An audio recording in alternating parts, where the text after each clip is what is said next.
Welcome to Three Nice Things, the podcast that has decided we've been so mean to these movies, it's time to say three nice things. You can find more about this show and others like it at our network's website, radiomeanwhile.com, where we have a forum for you to share your thoughts on this and upcoming movies. Follow us on Facebook or Twitter at Nice Things Pod, and please rate, subscribe, and share this show on iTunes, Spotify, SoundCloud, YouTube, or wherever you get your podcast. Today, we are talking about the 2000 film Battlefield Earth. Ugh. I'm Eric Mickles, known online as duskvstweak, and with me is co-host of the podcast, the All the Books Show, Nick Gunning. Hi, everybody. And also with us is sci-fi author and streamer Crystal Storm. Hello, hello. Battlefield Earth Oh my gosh. is based on the first half of the L. Ron Hubbard novel of the same name, and Battlefield Earth was released in May 2000, and if anybody needs like a point of reference for that, that's 5 days after the movie Gladiator was released in theaters. So, Well, great timing. this was your chaser. Off to a great start. Yeah, that was a really bad chaser. I've had chasers. Filmed on a reported budget of $73 million. The movie No went way. on to make $29 million worldwide. I would believe if you said this movie was filmed for $7,300. I would absolutely believe that. It was just like teenagers in a garage making this movie. Legit. Well, there's what stuff. did they spend that money on? There's I stuff to want to say. see a breakdown. Yeah, we'll get into that. Don't worry. That's all Travolta's corset. That's most of that money went to keeping Travolta where he needed to be. Battlefield Earth currently sits at a critic score of 3% on Rotten Tomato. Yeah. But it fares better with the audience score at 12%. Yeah, I noticed all the audience scores, though, the usernames were Travolta 1, Travolta Yeah, 2, Travolta Travolta 5. 3. So Yeah. I question that. I question Jamie Presley? Is it It's Presley? not Jamie Presley. Who's It's his wife? Kelly Preston. Kelly Preston. You keep saying Yeah. Jamie Presley. Sorry. Kelly Preston. Kelly Preston. Yeah, she's also in there. She is. All right. She sure is. So this is where we get into our histories with this movie. When we watched it for the first time, gosh. it had we rewatched it. So Nick, you're the first person. You're the newest guest. Actually, that's not I true. am. This is airing before Fantastic Four, which we've actually recorded before Oh, okay. this one. So Crystal's been here before. Well, But go ahead. Listen, Crystal, you and I don't know each other, but I feel like after having watched Battlefield Earth, the three of us are now permanently linked. This We is are. like we survived some sort of war zone together. Yes. And from now on, We survived a battlefield. I will never see Oh, God. I will never see John Travolta's face without thinking of Eric and Crystal Storm. There you go. Here we are together. But you asked me when I first watched this movie. Is that what it is? Yeah. Well, when you gave me this list of options, I thought, oh, I mean, I love Travolta, so this is going to be fun. Yeah. And then I was like, you know what? There's a huge book that this is based on. Maybe I ought to just read the book for fun. That's true. So I did. And if you want to hear about that, you can look at the All the Books Show podcast over on soundcloud.com/allthebooks, because Eric and I do a deep dive into the very detailed, very intricate, very interesting plot of this novel. All 1,000 pages. Nick sat down and just I did. described it, and I gotta tell you, I was shocked, but not unentertained. Listen, I I was mean, never bored. I'm telling you what. I watched that, by the way. The That was book to an movie excellent comparison breakdown. is not good. But anyway, so I read the book, and it's a really interesting book. It's a good book, I'd say. I really think if you're a sci-fi fan, the book is worth reading. I don't think that this movie does it justice at all. So I read the book, and I don't think this movie does justice to the term movies. I agree. But I agree. Honestly, after I read the book, I was like, okay, yeah, I kind of want to see this Now movie. you're ready. I kind of want to see this movie, and maybe it'll be like, because I know the context of the book, the movie will make more sense to me. But no. We sat down and watched this movie just recently. you got grumpy fast. It was among the worst experiences I've had in my life. Wow. I really feel like, I don't like to throw around a lot of absolutes, but I think this might be the worst movie I've ever seen. And I sat through Benjamin Button in theaters. Wow. And I really think this is... Solidarity with Nick on it being the worst movie that Thank you. Wow. Thank you. I'm kind of feeling that too. All right, so Crystal, is this the first time you watched Battlefield Earth? This is the first time. Funny story, when I signed up to join the podcast for this particular movie, I thought it was a different movie. Yes, she And then, described it as the movie where the aliens turn into submarines and Rihanna's there. And I said, you thought this was Battleship. which was not. But it is on the future list. And you know what? I read that book too, so. That's amazing. Battlefield, Battleship, Yeah. whatever. Watched it for the first time Wednesday, and hilariously before Wednesday, because mom likes watching. She's a movie buff like I am, and so I said we got to watch one of these bad movies again. And so she was all for it because I made her watch Fantastic Four with me. Until I told her what the movie was, and then she was like, "Don't do it." Had your mom seen this? Yes, oh. She had, and she was like, "Don't watch this movie." I'm like, "I have to. I gotta." Yeah, her motherly instincts kicked in, and she had to protect you. She's like, "Please, Crystal." So I watched it with my sister, and the both of us were trying to come up. She was trying to assist me with coming up with the three nice things part. So I did enjoy, by the way, your recap, Nick, on all the book show. Oh, thank you. Novel. I'm torn because I'm listening to this recap, and I'm like, I understand what you were saying about how you were never bored with the book, but then I'm listening to the recap and I'm like, so this sounds interesting, but it doesn't sound interesting enough for me to read it. It's not 1,000 pages. It's not. Yeah, no. Nick's 30-minute summary is probably the way to go. When he's talking about the space banking and the basically the Mad Men style of this book, I'm like, well, this is probably better than sitting down and reading this forever. But I don't read a ton of books like that, so I wasn't expecting to have as good a time as I had. So I'll say that for listeners, Nick is not a fan of the book Dune, but he liked the book Battlefield Earth. That's fair. But you know what? The Dune movie is also on the list. Yeah, okay. The 1980 whatever movie. All right. I need to be on for that one too. So when I first was aware of this movie when it was probably coming out on DVD. I don't remember ever seeing a movie trailer for it, but we had just gotten like cable in the year 2000, me and my family. Yeah. And so we had the TV Guide channel. Okay. And they would just constantly show like a 30-second or maybe a minute trailer of this. I don't know how you would make a trailer for this.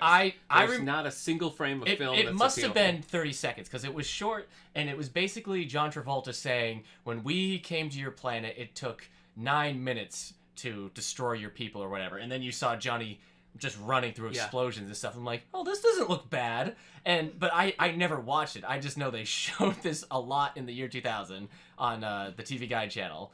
And then that was it until I was like, oh, everybody's saying this is the worst movie of all time.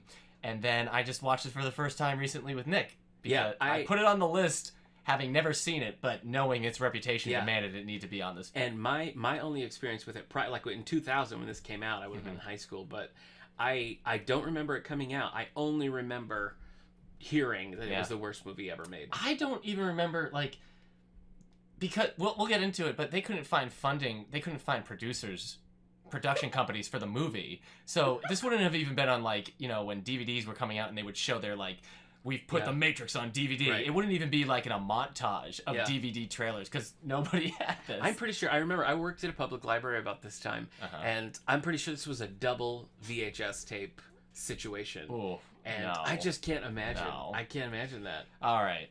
Well, let's get into some facts about this movie. So we like to talk about actors who dodge the bullet with these bad movies, but the only actor who truly dodged the bullet is John Travolta, because he originally wanted to play Johnny, but the lead hero. But by the time the film was made, he felt he was too old for the role. Yeah. So unfortunately, he took another bullet and was cast as Turl, the villain of the movie. So, thoughts before we get into it on John Travolta had he played the lead hero? Well, I mean, again, having read the book, John Travolta is 100% wrong for both roles. It is wrong for... There's not a role in this that I would read and think, like, who'd be good at this? John Travolta. Yeah. And, he was awful, as was Forrest Whitaker. Crystal? I have to say. Was there anybody, to be fair, is there anybody suited for this role? Like, I don't... As written in the movie, I think no. Yeah, Johnny's a thankless role, I think. Just a lot of grunting. Yeah. Yeah. So. Yeah. So John Travolta as the long-haired. You know what? He could have played that. I think, as ridiculous as he was as the villain, and I guess the script didn't help him out any, because I'll get into that later. I mean, you know what? Sure. I think he could have pulled that one off too. All right, there you go. I mean, here's the thing I'll say about Travolta. You cannot convince him of just like phoning it in. He is there, and he's turned all the way up to 140. He is in every scene. He's like, he's just like crazy. He's nuts, and not holding back. So this movie happened because it was a passion project for Travolta. Okay, and it always had been. He met L. Ron Hubbard, and L. Ron Hubbard gave him a signed copy of Battlefield Earth, the book, and this was his like passion project. He even said this was his use of his power, the real use of his power. He felt like if he couldn't use his professional power to make this movie, then what good was he? Wow. So basically, after he revitalized his career in 1994 with Pulp Fiction, he began to campaign to get this movie made, and he asked Quentin Tarantino to direct, but Tarantino declined, and then I imagine faded into shadow. Yeah, it was like, never discuss my name with this movie. It was like, back away slowly. Yeah. Travolta had described this film as Star Wars, but better, and prepare yourself for this. He described it as the Schindler's List of science fiction films. Boy. Wow. He described it that way to people. It's more like the Caddyshack 2 of science fiction films. Yeah. Awful. So as stated, I had told you guys that the budget had been reported to be $73 million. Yeah. However, an FBI investigation into the production company responsible for the film, known as Franchise Pictures, the FBI had found that they had lied about the budget to scam investors, and the production of the film was actually $44 million. So due to the lawsuits from the investors, Franchise Pictures would go bankrupt. Wow. So the movie made about $30 million and still couldn't get back its $44 million. After its release, Travolta would continue to defend the movie, saying if he had a chance, he would make the movie again. Okay. Proving to be the true villain of this film. Again, like here's all I will say. No. Here's all I will say. Turl and Johnny in the book have a very, very intense, interesting relationship where they're constantly doing this like game of chess with each other. It's a unique relationship, and I feel like that could be adapted in a really good way. So if Travolta really was a huge fan of the book and was looking at that, I get why he wanted to do it, but I don't get why he would defend it as is. Well, reportedly Tom Cruise hated the movie and had warned against it. There's reports saying he warned Warner Brothers to pass and not do this, and was not happy with it. And but there's no records of that. However, there have been multiple reports after that saying no, that Tom Cruise did that. George Lucas and Quentin Tarantino thought it was a decent science fiction film, but there's no record of them saying that. Just other people saying that's what they said. So Travolta and other people, PR, would say, yeah, Lucas and Tarantino thought it was a decent science fiction film, but there's no like Tarantino says. Right. So listen, I believe that George Lucas of the year 2000 might have enjoyed this film. That's prequel era George Lucas. The man can't be trusted. That's true. That would have been a year after Phantom Menace. Oh. Yeah. So there was a sequel planned, which was supposed to cover the rest of the book because this movie only was about half or 400 pages of it. However, after the critical and financial failure of the movie, all plans were scrapped. Shocker. I cannot believe this. Like, look, reading the book and watching this movie, I don't see how you could ever adapt the second half of the book. I don't know, like, man. They strip away all the nuance of it, and by making it so there's like 40 human characters instead of just Johnny, like you lose all the intricacy of what's happening in it. So like, for me, everybody in this movie, Johnny included, comes across as a stupid idiot. Like, it's like this person's stupid, this person's stupid, they're stupid with each other. So how then you go to like trying to get a mortgage, space mortgage to buy back Earth with these stupid characters? No way. So let's spoil the film quickly. Yeah. So Nick, why don't you've read the book? Okay. So why don't we also make you spoil the film? Summarize the film. Basically, yes, for people who haven't seen the movie before we get into it. All right. Wow. Okay. Go, Nick. You got this. All right. Just gotta stop my nose from bleeding for a second here. No. I can do it. So Earth is pretty much desolate at this point. All right. You're going around and you're seeing that the Earth is. You see mountains. You don't see cities. We see a very primitive village where they're all living in caves. Yeah, living in caves and being like, "This is it. There's nothing else. You're just staying right here." Our hero. First of all, why is everybody's hair wet? We don't have to get into that. Yes, but why everybody's hair is wet during the movie. And first of all, in the book, his name is Johnny Goodboy Tyler. And Nobody I don't calls think him we Good ever Boy. heard Good Boy. Actually, I in read this somewhere movie. we don't find out his name is Johnny till like a half hour into the movie. Oh, I believe or it. maybe more. Yeah. So Yeah, Johnny and Chrissy were the main. Anyway, so we see Johnny and Chrissy. Johnny's burying his father, and basically he decides to go out into the world. So far we're pretty similar to the book. Okay. Then you have you have Turl and you have Kerr and you have the other Cyclos, basically strip mining, which again similar to the book. Johnny goes off, finds himself in a shopping mall. Meets some other people who are like scavengers. They all get captured by Turl. Well, one gives him a piece of glass. Yes. That will last as a dagger. Yeah. For the whole movie. The whole movie. That glass will never break. I gotta say too, props to the glass in that mall, which stood unbroken for 1,000 years. Yes. Until Johnny stumbled into it. But anyway, you've got Johnny. Did we mention this is in the year 3000? The year 3000. Yep. So you've got Johnny and some stragglers in a mall. They're scavenging things. Turl and the other Cyclos come along, pick them up, take them back to base, and are basically... I don't really know what the plan is with the humans, because it doesn't start out... The Cyclos think that the humans are as brain dead as can be. Right. They're basically cattle. But so let me. I just want to make sure I didn't miss anything. Was it ever explained why they were taking the humans? Like before we get into the whole mining because thing, which I'll talk about in my review. Yeah, but, because Travolta. Travolta's sure. character says humans can't use weapons, humans can't use machines, humans are stupid, and yet they're still collecting them. But we never see them doing anything. Yeah, see, again in the book, Turl as an individual steals Johnny to help him because Turl needs Johnny to use like human equipment. Right. So like that makes sense. Them just like hurting thousands of people that Not they have no anything. plan for doesn't make any sense. So you have all the people locked up. Turl thinks he's getting off the planet. Nope. No? No, he's not. He's not getting off the planet. No, he planet. thinks he is, but he's not. And they're like, guess what? You're going to stay here forever. So now he's an awful actor and disgruntled. And he basically comes up with a plan that's like, hey, we need gold because apparently gold is valuable in space. Gold is valuable in space, yes. So they need their space gold. And so Turl gets the idea of like, let's train the humans to mine. Mm-hmm. So he traps Johnny's girlfriend, Chrissy, whose name I don't know if we hear in the movie. I can't remember. Chrissy's trapped, and basically Johnny's sort of being held hostage. And he's got to take these guys out. But Turl, John Travolta, is teaching Johnny things in a learning machine. Yes, he's teaching so that he can use machines and help him train. Because the Cyclos cannot breathe on Earth. Right. And so they can't really do these things. They need the humans to do it. Yes. Right. So Johnny's the only one now who can speak Cyclos. Johnny can communicate both with human and with the Cyclos character. So he's a really crucial He's linchpin. like Detective Pikachu. Yes. So. Yes, he is. Yes, he is. Way less funny. But other than that, he's like Detective Pikachu. So then, basically, Johnny's been going around looking in libraries and things, finds Fort Knox. Yep. Takes his crew to Fort Knox, gets the gold bars, and then is stockpiling the rest of the gold. It should be said, Travolta says, we're going to be watching you this whole time, and yet somehow the humans are able to sneak off from the valley they're supposed to be mining to.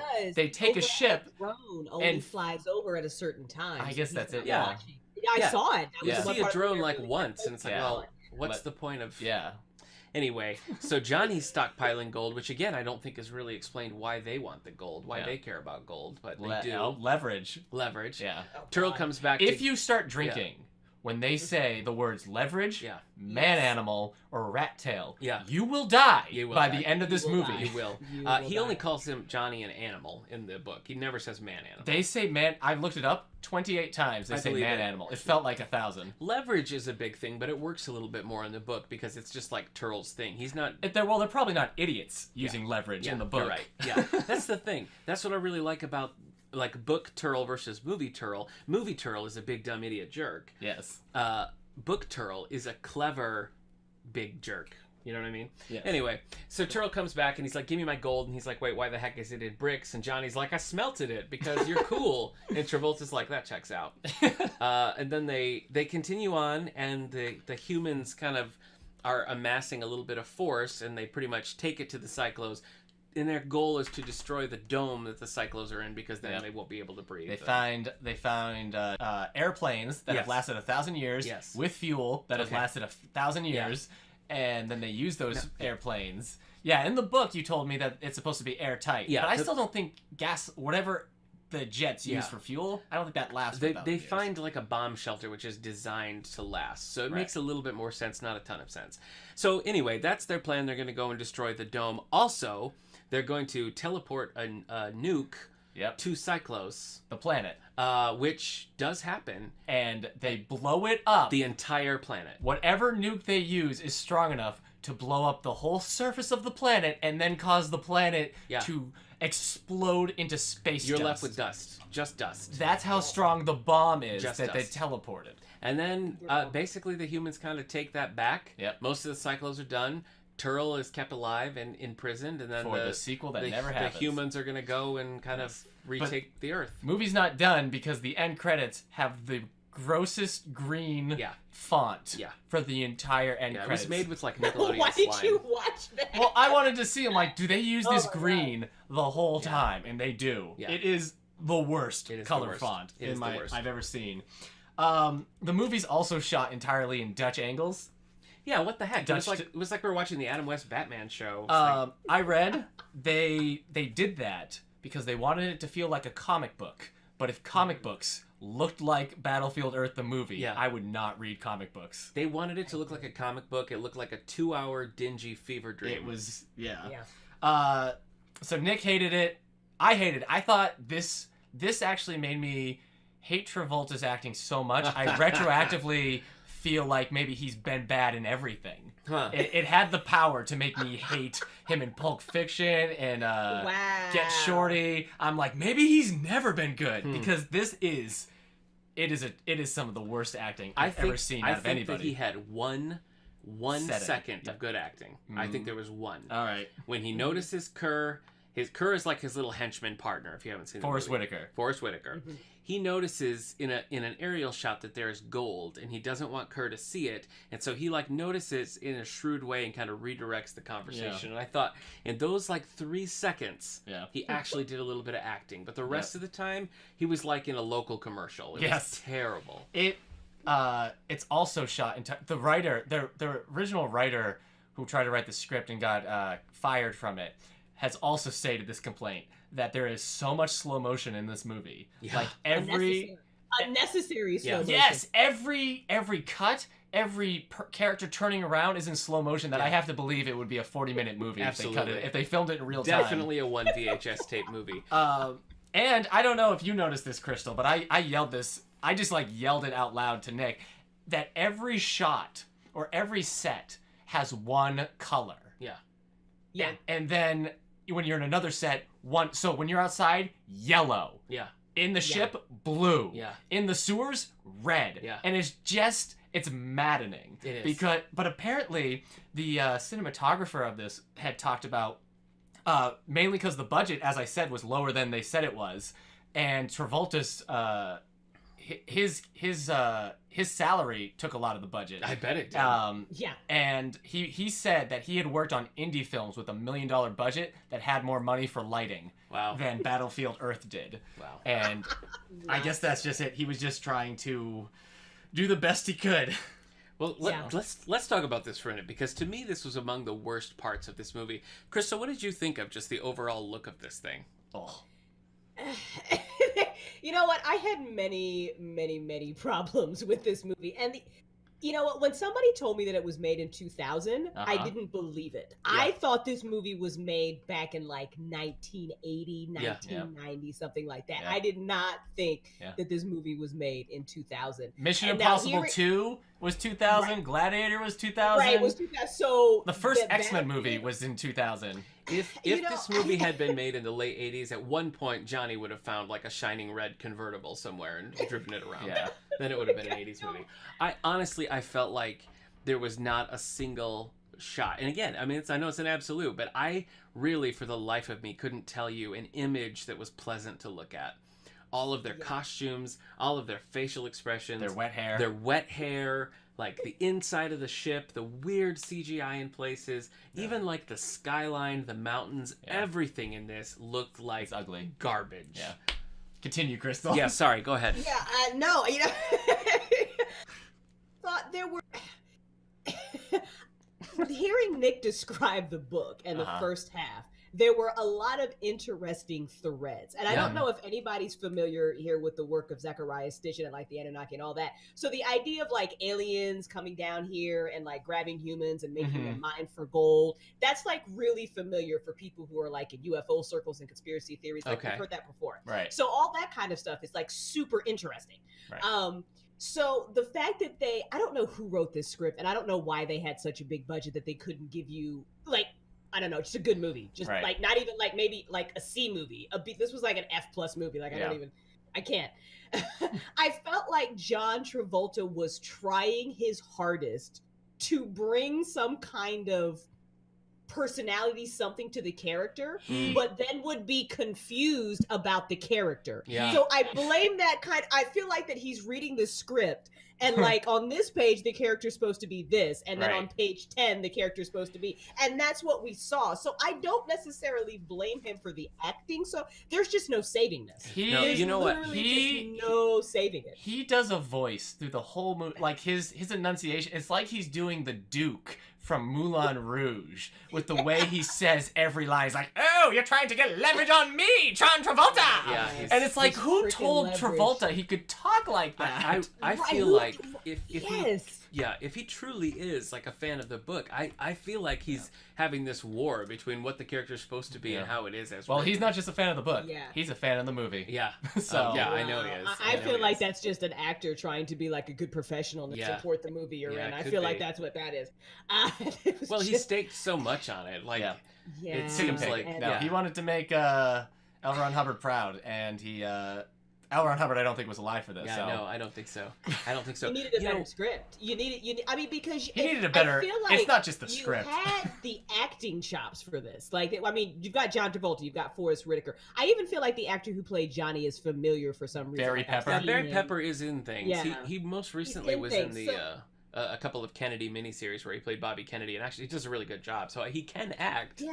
So there wasn't. I mean, the actors in this weren't terrible. It was literally just like watching a train wreck for me. I feel like you maybe could have done, like, this was never going to be like an A+ movie, but I feel like it didn't have to be as bad as it was. Well, again, like, but there was, I mean, but like you guys said, like the cinematography, like some of the, some of the costumes, the shots.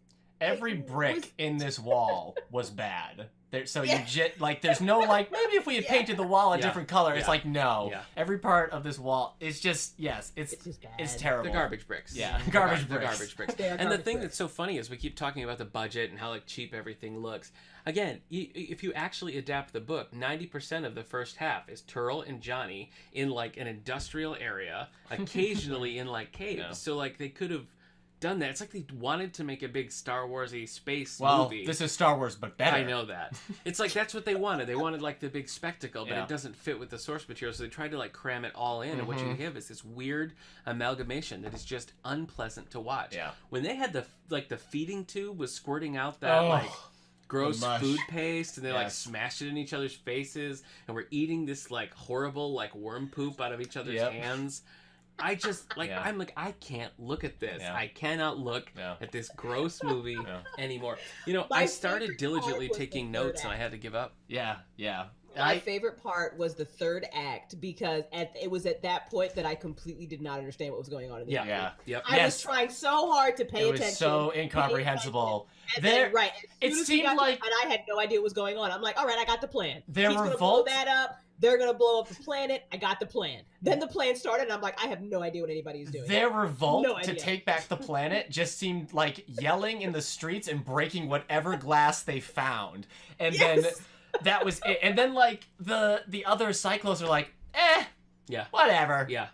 So this movie could get a lot of hate, but that's not what we're going to do in this podcast. So it's time for us to say our 3 nice things. Nick, you're the book fan, so why don't you start us off with your first nice thing? You want me to say a nice thing? You have to say your first of 3 nice things. You have to say 3, Nick. This is, if I could just share with the two of you as brothers in arms, this is the mistake I made. You keep saying, like, I think it's going to be fun to watch these movies, and then I realize, no, they're garbage. Right. I really thought, this will be a fun time. We'll have a good time watching it together. We'll be able to laugh at this crappy movie. There is nothing enjoyable about this movie. I was afraid to pause it in doing so, finding out there was still an hour left. I did not want to pause and see the timestamp. Having a running clock on this would have unhinged me in ways that I can't even describe. Yes. I would never have come back from it. So that doesn't seem like a very nice thing. I'm sorry. Let me. Yes. Okay. I'm gonna focus on. There's one scene. There's one scene that I thought, okay, the two of them are enjoying themselves. Two of who? They're having a good time. There's a scene between Turl, so Travolta, and Forrest Whitaker's Kerr, and it's all about them trying to figure out. Travolta's trying to figure out where the tape with the damning, incriminating evidence is. Oh, right. Do you remember this scene? Oh, yes. And Kerr's kind of like, where could it be? And Travolta's like, oh, I wonder what you did with that. And they kind of like bounce back and forth in this thing that to me felt like an outtake because like they're enjoying this. Yes. They're playing off each other. Yeah. They're responding to each other in a way that does not happen in any... Yeah, Forrest Whitaker basically has his finger to his lips going, Yeah. not there! I know. And honestly, every scene outside of that, if you told me that all of these actors were just filmed in front of green screens, never actually saw each other or interacted, and just gave cold line readings, I would believe it. But the one scene where Kerr has hidden this damning tape, and Travolta's trying to like figure out where it is, and they have this little playful banter for maybe like 10 seconds. I thought, well, that's kind of fun. Okay. All right. That's it. Well, yeah, and this is how slim the pickings are. For listeners who, there's a big thing in cyclos culture about having leverage on somebody. Right. If you have leverage, you are... It's currency. Your goal. It's the yes, currency. It's currency. It really is. So, that Travolta... does not translate well into the movie, by the way. No. So basically... to get leverage is a big deal. Yeah. And yes, Forrest Whitaker throughout the movie is trying to figure out how he can get leverage. And he's kind of like, is this leverage? Whoa! Yeah, Turl keeps besting him, and Kerr's just like trying to do his best. Yeah. So... Which, again, in the book, Turl becomes a really a crucial component because he and Johnny kind of form this alliance that really works. Yeah. There's so much at play, but in the movie, it does not translate in the slightest. So that's my first nice thing. All right, Crystal. What's your first nice thing Hit about me. Battlefield Earth, the movie? The movie. That scene where the dude got his head explode. Awesome. The head explosion scene was epic. With the collar? Oh, with the collar. Yes, the collar scene. I enjoyed that. That's a little ghoulish. I know. I was like... Is that not the same scene with the cows? Yeah, that is the cows. We didn't even talk about that. Yep. When he starts shooting legs off cows. What? Yeah, when they meet the Scots, which also, like, okay, so and now I'm laughing even harder about this movie. I remember, Nick, when you were giving the review of the book, you were talking about how Johnny goes on this quest or whatever, and then eventually he meets, like, the Scots. Yeah. And then I'm watching this movie, and then all of a sudden I'm assuming these are the Scots, they show up. Yep. But then 3 scenes later, we're in Fort Knox. Yeah. Where the heck is this movie taking place? You know what? That is a major problem in the book. That's the thing. It's like geography makes no sense. They're like, hey, we'll just pop over to England for a second. We're in Colorado. It's just like, okay. Maybe their ships are just super amazing. But so Crystal's describing a scene then where Turl, he proves what a good shot he is by shooting cows, and there is just a cow, and we see its front left leg just go flying off the hinges into the distance. Cauterize that. That was great. No, but I'm talking about the scene where he puts the collar on and then he puts the collar on the guy and then blows him up. Yeah, one of the Scots. Yeah, so they don't say it in the movie, but that's Robert the Fox who shows up. Yeah. And again, he and Johnny have this really great alliance. And they go to Scotland because Turl has scanned and found that there's a Scottish settlement. So it's not accidental like it is in the movie. But, and so Turl takes the collar that he's going to use as leverage against Johnny and tests it on it. Is it Robert the Fox's son? It's somebody. I don't remember. Everybody freaks out. It's like a teenager. I didn't connect to anybody. I don't know anybody's names. He blows the kid's head off. And it's like, there you go. That's what happens. What's funny about that scene too, Crystal, is that it's another... John Travolta does this multiple times in the movie where he makes a promise, but then he's just so darn literal about it. So he's like, I won't blow up your friend's head. And then he gives the detonator to somebody. He's like, he will. And it's just like, my gosh. Look, I am a fan of Travolta. I was ready to give him the benefit of the doubt for this, but he does not earn that. No. Kelly Preston almost had me in a scene where she comes and is like seducing Turl. But then she just starts like her giant tongue comes out and licks like everything, licking his legs. I mean, it was horrific. My first nice thing is I don't know why, but I like the whole bit of Travolta and Forrest Whitaker trying to find out humans' favorite food or man animals' favorite food. Man animals, yeah. By saying whatever they eat, that will be their favorite food. Yeah. But because the people are starving and they see rats, they just lunge for the rats and eat them. And so Travolta's like, man animal's favorite food is rats. Yeah. And because why would he eat those if he has everything else? Right. And it's like, it's just so funny. But you know what it makes me think of? It makes me, the movie does a terrible job at this. Yeah. But it is kind of the idea of a super advanced alien species coming to Earth and having and just looking at us as like dumb animals. Yeah. And having no idea what to do with us, and like we would just be so primitive to them and just be like rats ourselves. So the idea that they just have to like, they're eating rats, they must like rats. Like on a science fiction level, that's a fun premise of the whole advanced civilization looking down on us. Man's favorite food is rats. But why do you jump right to favorite food? I don't know. You know what I mean? And he takes the extra step of like, and he must really love it raw. He's not cooking it. It just seems like, yeah. Well, we're man animals. That is from the book, but of course it plays out better. Yeah. They take a science fiction element that I don't think we see a lot when aliens invade, because usually it's just them blowing us up and everything. So the whole idea of like, does man animal like to go for walks? Anytime anyone was eating in this movie, I was repulsed. Yes. When they're eating around the campfire, it's disgusting. When they're eating the slime, it's disgusting. Yeah. When they're eating the rats, it's... Yeah. All right, Nick. Second nice thing. I'm sorry. I don't want to do this. You have to. Fine. All right. Say another nice thing about Battlefield Earth, the movie. You owe me at least a ride to the airport after this. Boy, oh boy. I'll help you move on my Saturday. Here's the thing. Well, I'm a librarian, and I enjoyed the prominent use of libraries in the thing. Libraries were shown to be important. Yeah. He was finding all the information. It's really... The movie tried to be as majestic as it could with its view of the library. It did. And really, I mean, the library is is what turned the tide. It saved the human race in this movie. Yeah. Johnny's able to use the books. He's able to look at maps. He's able to figure out what Fort Knox is. And he's able to use that against Kerr and Turl because all of that was in the library. So I thought that was a positive message. Yeah. That was a positive takeaway and one that applies to... You should go to your local library. They offer all their services for free. That's right. And all you have to do is get a library card. You can just go in, check out books. Yeah. They have programs that are free for you. There's story times for your children. They still have a DVD collection if you can't stream movies with Some have podcasts. Yep, we have the free internet access. The libraries are great, so don't wait until the year 3000 for Cyclos to destroy everything to appreciate your library. Don't appreciate them now. When it comes to libraries, don't be a Turl. Be a Johnny Goodboy Tyler. Yep. That's the name of the main character. We should remind you in case because the movie didn't. Yeah. So that's my second one. All right, Crystal, you have to say second nice thing too. Okay. I don't know. So I don't know if this is count as a nice thing about the movie, but I'm gonna try. You know what? We're gonna take whatever you say because this is okay. I should throw this movie. We've recorded a few of these. This movie was the hardest. I had to, this is the most I've ever had to reach for nice things. With the other ones, I usually have like one or two by the time the movie's over, and then I'm thinking about the third one. This one, as soon as the movie was over, I'm just like, I got nothing. Yeah. And so this movie really had made me stretch my muscles for this. So go ahead, Crystal. Yeah. This will count. I liked the plot point about how humans got smarter by taking the knowledge from the aliens. Because I'm kind of big on that sort of like mythology and like hidden history. And, almost uplifting. Right.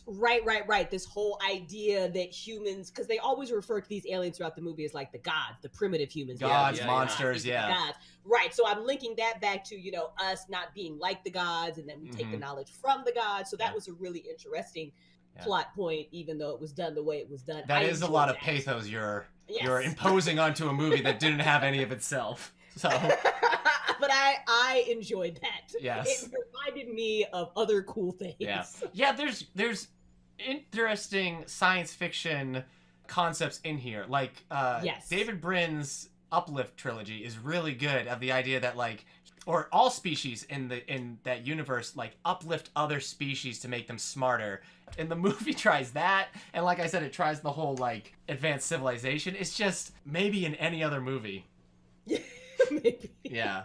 So yeah, Johnny does use his knowledge.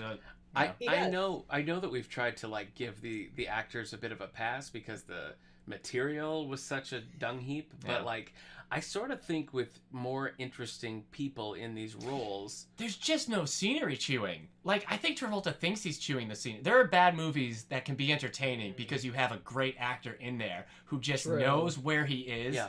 And, like, I always think of Raul Julia as M. Bison in Street Fighter because that's a pretty bad movie. But Raul Julia just devours the screen and says all his lines like he's working for the Shakespeare Company. Yeah. And it's like Travolta's trying to do that with that, like, upper crust voice. Yeah. But it's just him falling on his face. Well, he's such an unlikable character, and even in the book, like, you have to have a reason to care. You know, you have to be a little invested in what Turl wants, even if you don't want him to get it. You have to care about that. Yeah. And I think somebody who like got that and was a little bit more in the zone could have pushed even this version of Turl so far over the top that you'd see him and kind of chuckle. The difference is bad acting versus hammy acting. Yeah. And Travolta's trying to be hammy, but it's bad.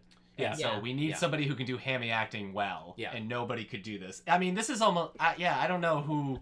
I can't like cast this and make it better. No, I can't either. So, but Travolta acted like somebody's dad in a community theater. I would have rathered someone jumped into this role and really just, I mean, because Travolta felt like he was trying to make him almost humorous at times. Yeah.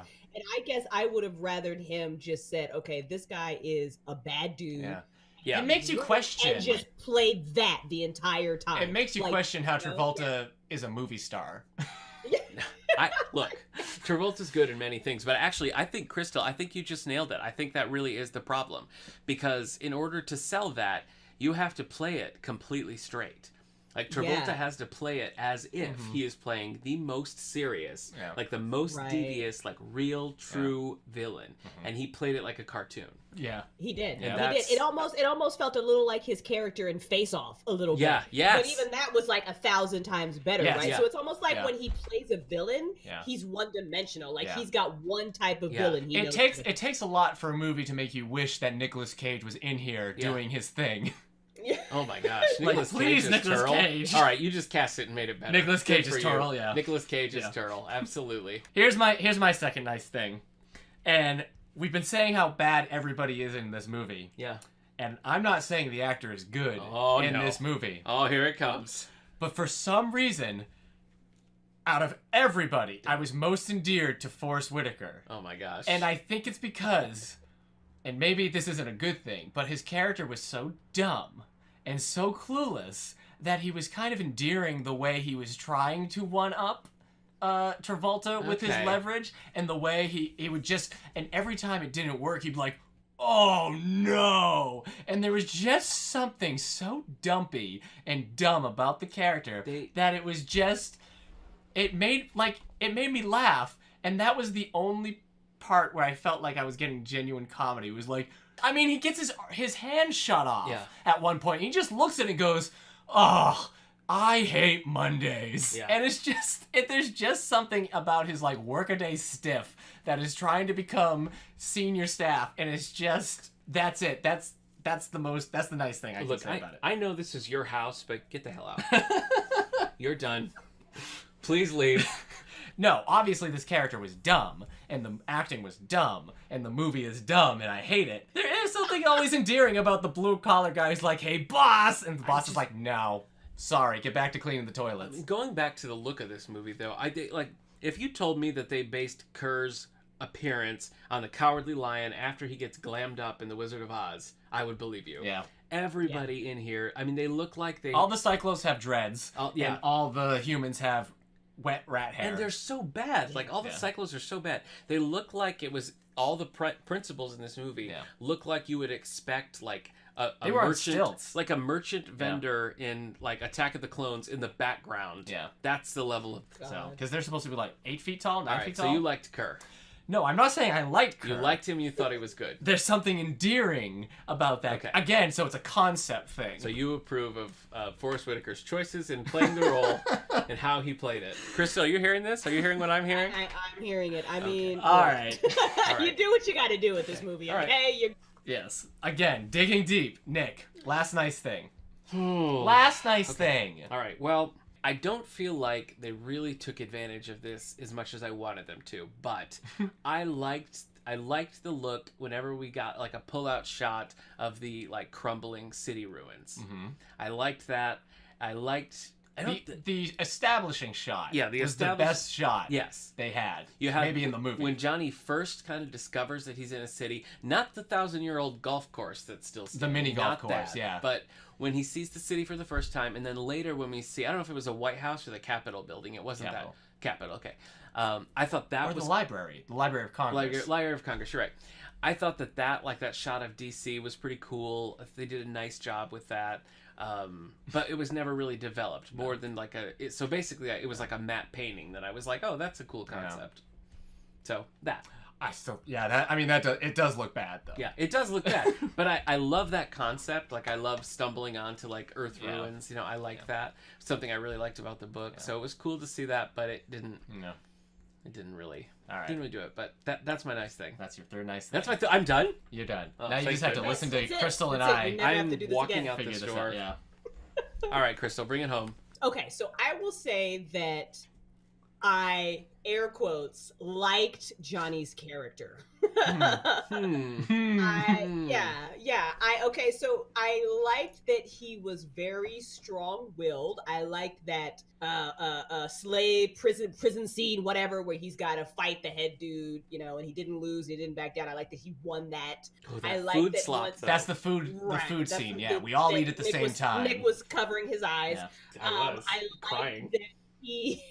I like that once he got the knowledge, like he wasn't just this dude that was, because when you meet him, he's very like gung-ho, he does what he wants, you know, very stubborn, headstrong, you know, he's always ready to fight type situation. So I like that when he finally got the knowledge of the aliens, he was smart enough to realize, okay, I'm going to need this information, you know, not just my brawn to win this battle. Right. So I liked that about his character.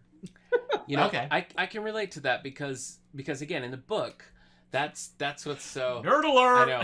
Me saying in the book, I've said in the book as much as they said man animals. Well, I assume it's you. If I hear the word leverage one more time. Yeah, exactly. I assume you saying in the book is your way of just like bringing yourself back to sanity. It's how I keep one. No, it's this way. It's in the book. It's in the book. I keep one foot in reality. But no, Crystal, you're absolutely right about Johnny's character, and it's especially true in the book.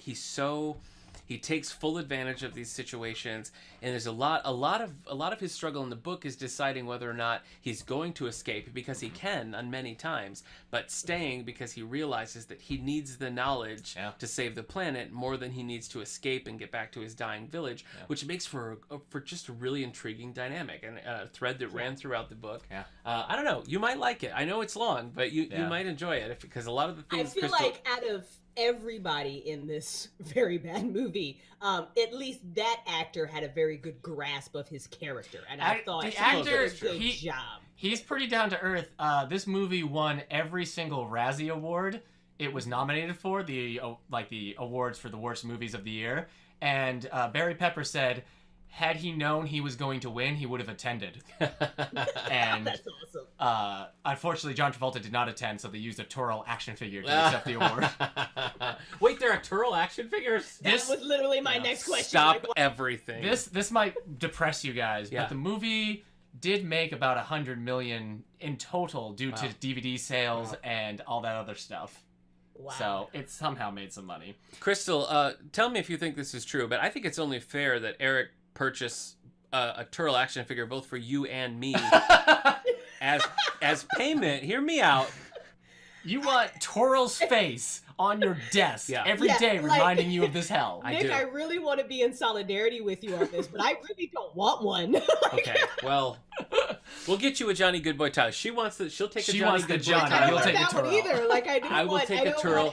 Yeah. And Eric can have Kerr. Fantastic Four action figure, and I want them all. Well, the Johnny, I'm sure the Johnny action figure comes with pre-wet hair. He does, and it constantly stays wet and smells wet. Yeah, and with barking as well. He's like, ruff, ruff, ruff. Why? No, serious question, guys. So the aliens, terrible teeth. Why did all the cave people have great teeth? Explain this to me. Oh, interesting. Interesting. Noticed it immediately. All right, here's my last nice thing. All right, guys. this is the one I had to stretch. By the end of the day, by today, I had 2 nice things. And then I had like 2 hours before this, I'm like, I've got nothing! And then I just kept coming back to this one scene. And I'll explain to you why this scene sticks with me as being like the nice thing. There's the scene where Forrest Whitaker is like, because the ships are showing up and Johnny Goodboy is going to jump off a cliff and risk his life because he'd rather die free than work with the Cyclops anymore. Yeah. And Forrest Whitaker character is like, why was he going to jump off the cliff? Man animal must be able to fly. And John Travolta's like, man animal can't fly. And here's what I like about this scene. You could show this in a high school class as a proper use of the scientific method. Because the 2 characters it's a teachable moment. It's a teachable moment. Step 1, ask a question. Can man animal fly? Step 2, background research. I've never seen them fly.